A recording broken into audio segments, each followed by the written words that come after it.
Last year, you decided to allow Catholic priests to bless same-sex couples. That's a big change. Why? To bless a homosexual-type union, however, goes against the given right, against the law of the Church. Pope Francis just made a statement so shocking. It's sending waves through the entire Christian world. He's challenging the very core of what billions believe about Jesus, and it's leaving even the most loyal Catholics stunned. Could reshapes Christianity as we know it? What exactly did the Pope reveal about Jesus that has everyone talking? The Pope who defied tradition. From the moment Pope Francis stepped onto the balcony at St. Peter's Basilica in 2013, it was clear this wasn't going to be a typical papacy. Unlike his predecessors, he chose the name Francis after St. Francis of Assisi, a name that embodies humility, simplicity, and care for the poor. But what's really striking about this choice is how it set the tone for everything that would follow. Pope Francis didn't just take the name for it. He began immediately defying expectations and shaking up long-held church traditions that had been untouched for centuries. One of the earliest signs that Pope Francis would not be your average pope came when he declined the opulent Apostolic Palace. Instead, he chose to live in the much more modest Vatican guesthouse. This move stunned both the Catholic world and the media. Previous popes had lived in luxury, surrounded by splendor and riches, but Francis' decision to live humbly reflected his focus on leading by example.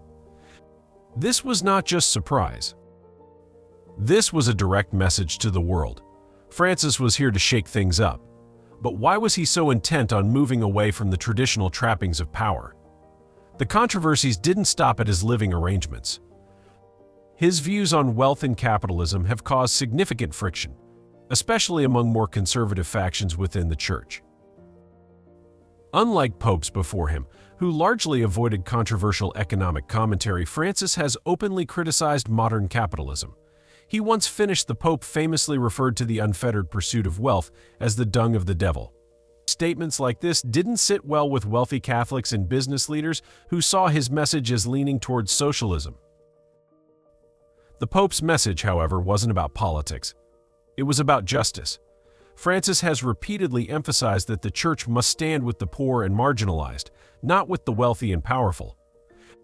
But could his views on wealth actually be alienating influential Catholics?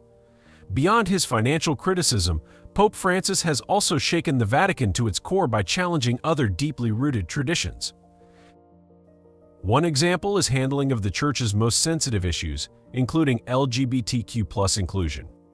In 2013, he famously said, "Who am I to judge?"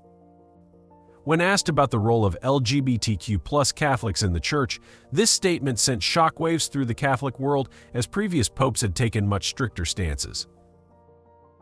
While Francis hasn't officially changed the Church's doctrine on LGBTQ+ matters, his softer, more inclusive tone has opened doors to discussions previously off-limits.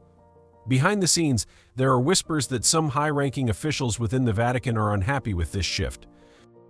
There are alleged reports of secret meetings between conservative cardinals who feel Francis is taking the Church too far off its traditional path.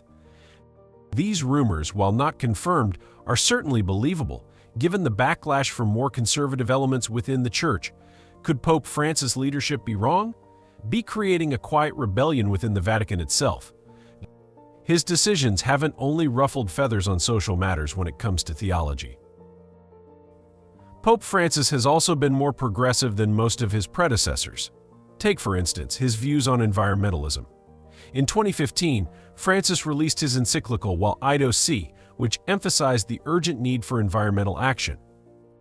He didn't just focus on Catholic teachings. He argued that all humanity, Christian or not, had a duty to care for the earth. Degradation wasn't just revolutionary within the Church, but it placed him in opposition to major global powers and industries profiting from environmental harm. But here's where things get even more interesting. Pope Francis hasn't been shy about opening up discussions on topics that were previously considered untouchable. For example, in 2019, he allowed debates within the Vatican about potentially ordaining married men as priests in remote areas. This came as a response to a shortage of priests, especially in regions like the Amazon, where the lack of clergy has become a real issue. While the Pope hasn't officially allowed this change, his willingness to entertain the idea has sparked outrage from traditionalists who argue that this could lead to even more dramatic shifts in church doctrine. As we dive deeper into Pope Francis' leadership, one can't help but wonder how far is too far for a pope to push the boundaries of tradition, and how long until these changes trigger an even bigger conflict within the church. The shocking truth about Jesus' crucifixion, Pope Francis has never been one to shy away from controversy, and his recent comments about Jesus' crucifixion have stirred a whirlwind of reactions. During an Easter sermon, Francis made a statement that no one saw coming. He suggested that, humanly speaking, Jesus' life ended in failure. He referred to the crucifixion as the failure of the cross, a statement that immediately sparked outrage among traditional Catholics and theologians alike. How could the Pope, a figure representing the very foundation of Christian faith, refer to the crucifixion, the central symbol, the symbol of Christianity, as a failure? Let's break it down. Christianity is built on the belief that Jesus' crucifixion was a triumph, a victory over sin and death, symbolizing redemption for all humanity. Pope Francis, however, emphasized that before the resurrection, Jesus' crucifixion was, on a human level, an apparent failure. According to Francis, it wasn't just a moment of glorious victory, but also a profound example of humility and suffering. He explained that Jesus' experience on the cross was meant to show the depths of human invulnerability and failure, something every person can relate to. What makes this even more controversial is how Francis framed this failure as an essential part of Jesus' ultimate mission. He argued that the suffering, abandonment, and humiliation that Jesus endured were the very things that made the resurrection so powerful. But this interpretation, while thought-provoking, rattled many in the church. The suggestion that Jesus was a failure in any sense didn't sit well with Catholics who were taught to view the crucifixion as a purely triumphant event. Francis further elaborated that Jesus' crucifixion is the ultimate act of love, not because it was a glorious defeat of death, but because it showed God's deep solidarity with human suffering. Jesus, in Francis' view, didn't come to avoid pain or suffering, but to experience it fully, just like the rest of humanity. He believes that the crucifixion teaches Christians a crucial lesson. True power doesn't come from escaping hardship, but from facing it head-on with love and compassion. This is where the Pope's message takes a sharp turn from traditional interpretations. But the shockwaves didn't end there. His comments raised even more questions about long-held Christian beliefs. If the crucifixion was, in part, a failure, what does that say about the resurrection? For Pope Francis didn't go so far as to challenge the significance of the resurrection itself. But his reframing of Jesus' death certainly had many people questioning how they had understood the faith all their lives. Critics, especially from the more conservative factions within the church, were quick to accuse him of heresy, an allegation that has been whispered behind closed doors for some time. While no official church doctrine has been altered, the Pope's interpretation of the crucifixion has certainly reopened debates. Some Catholics have even alleged that Francis is leading the church into a dangerous new territory, where centuries-old teachings are slowly being eroded. His Easter sermon wasn't the first time he had caused a stir with his comments about Jesus, but it was certainly the most intense. Pope Francis's vision for the church pushed it to rethink even its most fundamental beliefs. Interestingly, Francis's message resonated deeply with many people who felt marginalized or broken. Those who have suffered in their personal lives found comfort in the idea that Jesus, too, was abandoned and defeated in the eyes of the world. For them, this version of Christ's crucifixion wasn't a failure. It was hope. With so many questions lingering, it's hard to predict where this will lead, but it's clear that Pope Francis isn't afraid to push boundaries, even when it comes to the very core of Christian doctrine, a leadership style no one saw coming. Pope Francis's leadership style has been nothing short of revolutionary since the very start of his papacy, from his decision to live humbly in a guest house instead of the luxurious apostolic palace, to his approach towards some of the church's most controversial issues. He has continued expectations, but what makes his leadership truly unique is how he balances humility with boldness, a combination that has left even his most ardent critics stunned. One of the most striking aspects of his leadership is his commitment to inclusion. Unlike his predecessors, Francis has actively tried to make the church more welcoming, especially to those who have traditionally been marginalized. This can be seen in his handling of the LGBTQ+ community, an issue that has long divided the church. While the official stance on homosexuality hasn't changed, Francis's compassionate tone has shifted the conversation. His infamous "Who am I to judge?" comment in 2013 was a turning point for many Catholics, especially younger generations who felt disconnected from the church's more rigid teachings. But it also raised alarms among conservative factions. Could this more inclusive approach ultimately reshape the future of the church? Another cornerstone of Francis's leadership is his emphasis on interfaith dialogue. He has made it a point to build bridges with other religions, something that previous popes hadn't prioritized as much. In 2019, he made history by signing a declaration of fraternity with a leading Islamic figure, Grand Imam Mohammed Al-Tayyib. During a visit to the United Arab Emirates, this unprecedented move was celebrated by many as a huge step toward global religious unity, but it also raised eyebrows. Some conservative Catholics expressed concern that Francis was diluting the Catholic faith in his eagerness to promote interfaith harmony. They feared that by focusing too much on unity, the church might lose its identity. Is there a risk that in striving to be more inclusive, Pope Francis is blurring the lines between Catholicism and other faiths? His leadership style isn't just about inclusion. It's about action. Francis has taken on some of the biggest global issues, from climate change to economic inequality, showing that the church has a role to play in modern problems. This 2015 encyclical, Laudato Si, is a prime example of this. In this document, Francis not only called for environmental responsibility, but also criticized consumerism and the exploitation of the Earth's resources for profit. He didn't shy away from naming names either, calling out industries and world leaders for failing to protect the planet.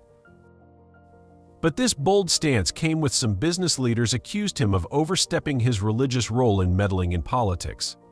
Others, especially within the Vatican, questioned whether Francis' focus on these global issues was detracting from the Church's spiritual mission. Is Pope Francis taking the Church in a direction that is too focused on worldly concerns?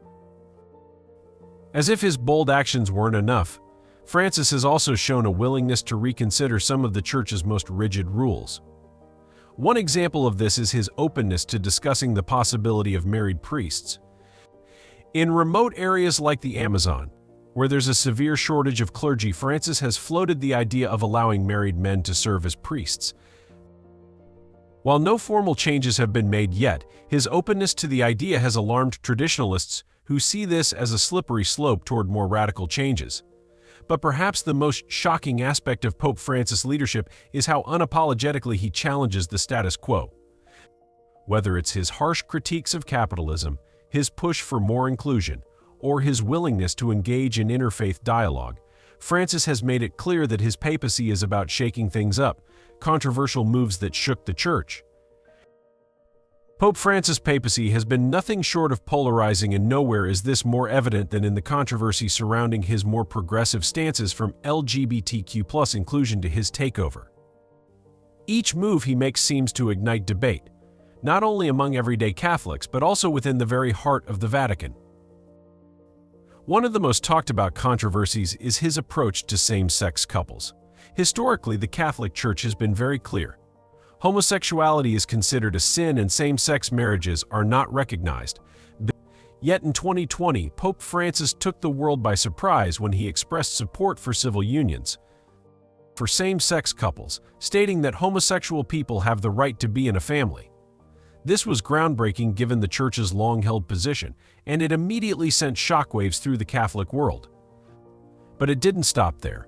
In 2023, it was reported that Francis had approved blessings for same-sex couples under specific conditions.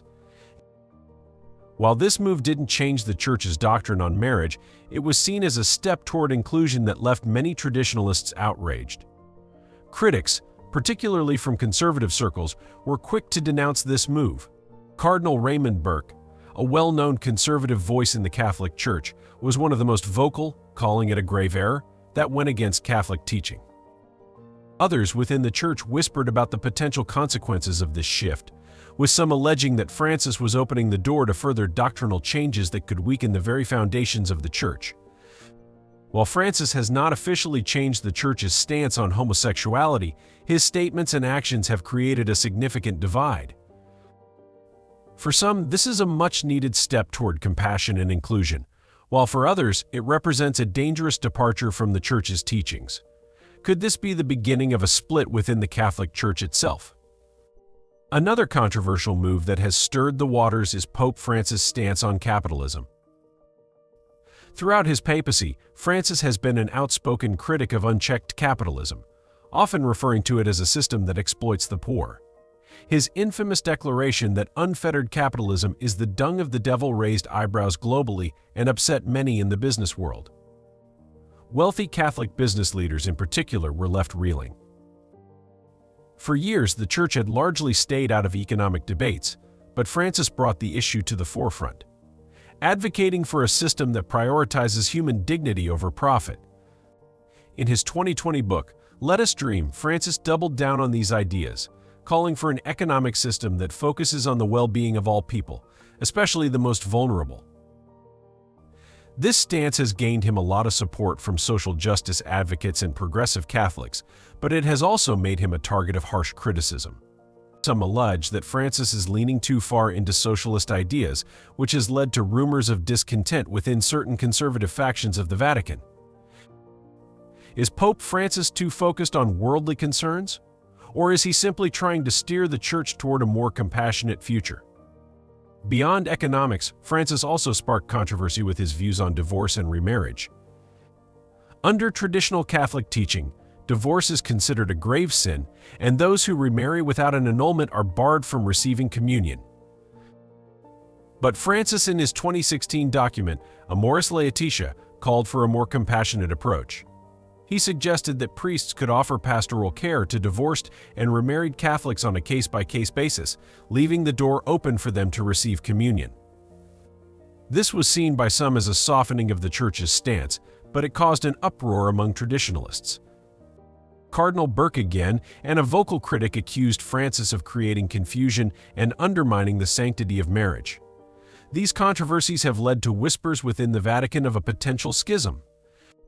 Allegedly, some conservative factions are so disillusioned with Francis' leadership that they have considered breaking away from the Church. While these rumors remain unconfirmed, they highlight the deep divisions within Catholicism today. Could Francis' more progressive views ultimately lead to a split within the Church? How Pope Francis is reshaping the Catholic world. Despite the controversies, one thing is clear: Pope Francis is changing the Catholic Church in ways that no one saw coming. His papacy represents a sharp departure from the traditional, more rigid leadership styles of his predecessors, and his global influence has extended far beyond the walls of the Vatican. One of the most significant ways Francis is reshaping the Catholic world is through his focus on the developing world. Unlike previous popes, who often focus their attention on Europe and the Western world, Francis has prioritized regions like Latin America, Africa, and Asia, places where Catholicism is growing rapidly. As the first pope from the Americas, Francis has deep ties to Latin America, and he has made it a point to advocate for the needs of the poor and marginalized in these regions. This shift in focus has been a breath of fresh air for many Catholics in the developing world, but it has also created tension within the more traditional European factions of the Church. Francis' global outreach doesn't stop at geography. He has also made significant strides in building bridges with other religions. His historic meeting with Grand Imam Muhammad al-Tayyib in 2019 marked the first time a pope had visited the Arabian Peninsula, and the declaration of fraternity they signed was seen as a major step toward interfaith dialogue. This effort to foster relationships with other faiths has been praised by many as a much-needed move in today's increasingly polarized world. However, some conservative Catholics have expressed concern that by focusing so much on interfaith unity, Francis may be blurring the lines between Catholicism and honor religions. Another area where Pope Francis has left his mark is in his advocacy for environmental protection. His 2015 encyclical Laudato Si was a groundbreaking document that called for urgent action to combat climate change and protect the Earth's resources. But what made this encyclical so controversial was Francis' scathing critique of consumerism and the exploitation of the planet for profit. He didn't just address Catholics. His message was aimed at the entire world, calling on people of all faiths and backgrounds to take responsibility for the environment. This was a bold move for a religious leader, and it positioned the Catholic Church as a key player in the global environmental movement. But could this focus on worldly issues like climate change? Does this change distract from the Church's spiritual mission? In many ways, Pope Francis is uncharted territory. His willingness to challenge traditional teachings, embrace global issues, and foster interfaith dialogue has made him a beloved figure to many. But it has also alienated others. Some Catholics see his papacy as a necessary evolution of the Church, while others view it as a dangerous departure from core beliefs. What do you think? Are Pope Francis's bold moves shaping a better future for the Church, or are they pushing it toward destruction? Let us know in the comments if you enjoy this deep dive into the controversies and transformations of Pope Francis's papacy. Don't forget to like the video and subscribe for more content like this. Thanks for watching.